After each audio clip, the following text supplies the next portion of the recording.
পার মধ্যে। এখানে প্রতিটা ব্রুডের ওজন কেমন হচ্ছে? এখানে মোটামুটি 350 গ্রাম। এখান থেকে আমরা মাছগুলোকে সুন্দরভাবে কেয়ার নেব।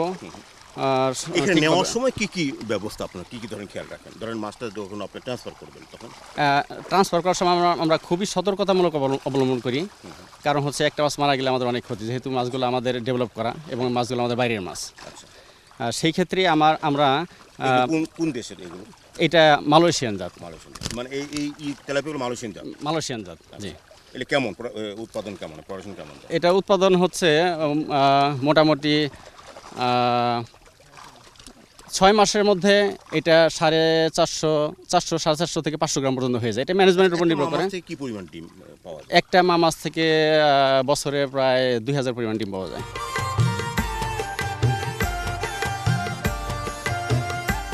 তাহলে কথা হলো জাল টেনে মাছ ধরা হলো ব্রুডগুলো, এবং আপনারা ক্যারিং করছেন, এখন নিয়ে যাবেন হাপার মধ্যে। জি। এবং এই হাপাতে ওখান থেকে আপনারা ডিম কালেকশন করবেন। জি।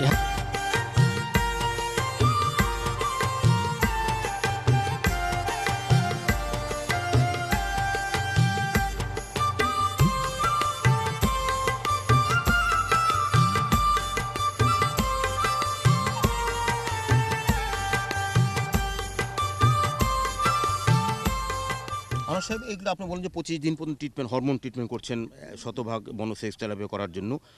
আপনারা কী ধরনের ডাটা ব্যবহার করেন? কোনো কারণে ভুল হয়ে যায় বা আপনারা কীভাবে এগুলো পরীক্ষা করেন যেগুলো মনোসেক্স ঠিকমতো ট্রিটমেন্ট হচ্ছে? আমাদের মোটামুটি ছোটোখাটো একটা ল্যাবও আছে, যেখানে মাইক্রোস্কোপ আছে এবং রিয়েজেন্ট আছে, অ্যাসিটোকার্বাইন, সেটা দিয়ে আমরা প্রোজেনি টেস্ট করি। আপনারা কি 28 দিনের পরে আবার টেস্টগুলো করেন? যে হ্যাঁ, মানে হলো কি টেস্ট করে দেখি যে এটা শতভাগ হলো কিনা বা কাছাকাছি হলো কিনা। আচ্ছা, যদি কোনোটা বেশি এরর হয়ে যায় সেটা আমরা রিজেক্ট করি এবং আমাদের নিজেদের কালচার বন্ডে পাঠিয়ে দিই।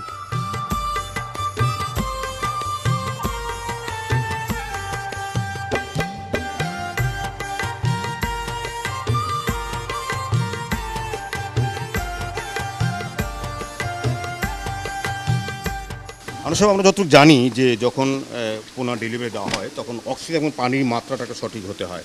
সেই ক্ষেত্রে আপনারা কোন মাত্রাটা ব্যবহার করছেন? এখানে একটা রেশিও আছে, সেটা হচ্ছে যে একটা ব্যাগে 3 ভাগের 1 ভাগ পরিমাণ পানি থাকবে আর 2 ভাগ অক্সিজেন থাকবে। এটা সব পোনার ক্ষেত্রে? হ্যাঁ, সব পোনার ক্ষেত্রে মোটামুটি এটা এরকম থাকলে মাছ পর্যাপ্ত অক্সিজেন পায় এবং নির্দিষ্ট গন্তব্যস্থল পর্যন্ত পৌঁছতে তার কোনো সমস্যা হয় না। এইভাবে কতদিন রাখা যাবে যে আপনার পুকুরে ছাড়া রাখ পর্যন্ত? কয়দিন আপনারা? এটা মোটামুটি আসলে আমরা যে হিসাবে করে মেনটেন করি সেটা হচ্ছে অনেক সময় 20 ঘন্টা থেকে শুরু করে 40 ঘন্টা। আগামীকাল বিকেলে বা তার পরের দিন ব্যবহার করতে পারে? আগামীকাল সকাল পর্যন্ত এটা ইজিলি করা যাবে। তারপরে এটা বিভিন্ন কোনো মারা যাবে না। এটা তারপর আরও কিছু টেকনিক আছে যেগুলো আমরা অনেক দূরে ডেলিভারি দেবো, সেই মাছগুলো অনেক বেশি শাওয়ারিং করে আনতে হয়। কমপক্ষে 8 ঘন্টা শাওয়ারিং করলে সেই মাছটা 8 থেকে 10 ঘন্টা আমরা ক্যারি করতে পারি।